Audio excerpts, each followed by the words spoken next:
000 Victoria is investigating what caused a power outage that affected operations overnight. Reporter Stephanie Ferrier joins us now from Melbourne. Steph, how did this happen? Good morning, Gemma. Well, we understand that around 12:30 this morning, there was this power outage at the Burwood 000 Victoria call centre, which is in Melbourne's east. Now, that led to an outage of what's known as the computer-aided dispatch system, which effectively gives the call takers a really good and understanding picture of exactly where all of the ambulance, Micah paramedics and other emergency services responders are, as well as to be able to assist in triaging or effectively deciding which cases are of the highest priority. For example, code 1, heart attacks and the like, or obstructed airways. Now, that means that they then had to revert to the old school or pen and paper to take down some of these details. And understandably, you can assume that there would be some delays in that as a result, and also not being able to see effectively where everybody was out in their particular region at the time. So that means that in terms of where the ambulances were located, it really left them flying a bit more blind. As a result of this outage, there was then a secondary outage that happened within the software system at both Williams Landing, which is in Melbourne's west, and also Ballarat, northwest of Melbourne. Now, this entire outage lasted for 3 hours, and the Premier Jacinta Allan was asked about this in the press conference this morning. She says that there is still trust within the system for Victorians at the time that they need these critical services the most. This is what she had to say. Want to thank the hard-working staff at 000. They're highly trained in terms of the call taking and dispatching. They're also highly trained to respond to situations when they arise, and the advice is that the call taking was not interrupted as a result of this power outage because the backup protocols were quickly enacted. So that's the Premier Jacinta Allan talking about the fact that at least the human side of the equation, those call centre takers were highly skilled and knew exactly what to do in terms of ensuring that the system continued to operate. So as far as we've heard, we understand that there weren't any missed calls as a result of this.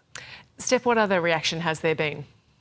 Well, we've heard from the Ambulance Union. Now, they have said that this inevitably would have put some patients at risk, because even if people were able to get through and speak to people, it wasn't as if it was like one of those Optus situations that we saw just recently where thousands of calls were blocked and were linked to 3 deaths to emergency services. This was actually people being able to get that response from the call takers. However, because they would have been with pen and paper, there no doubt were delays, and it would have also made it a lot more difficult for them to be able to most efficiently be able to dispatch those ambulances to the people who needed it.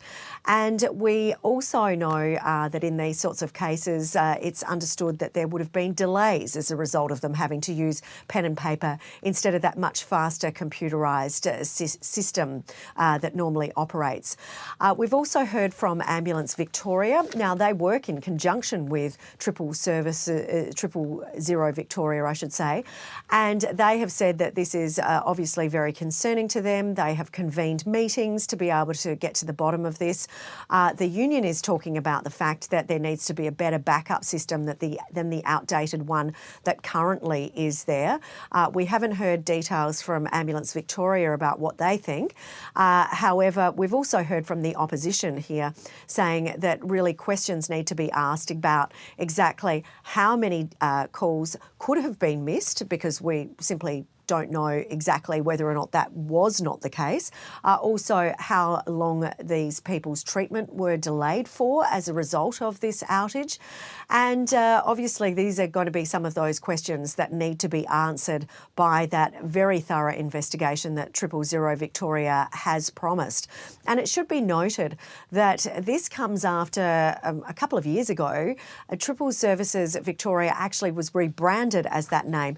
That was because there was a damning review into its predecessor, which was called Esther, or the Emergency Services Telephone Authority, and that actually found that there were a whole series of systematic problems within the system, a lack of people within the system that was actually linked to 12 deaths, and some of the victims' families saying that they would have been better off if they simply put their family members in the car and drove them to hospital rather than trying to wait for an ambulance. So it's not the first time that we've heard about concerns with the 000 system, but of course that massive overhaul and the rebrand that happened 2 years ago was supposed to be fixing these very problems. So it would be very interesting to find out exactly what this thorough investigation does determine.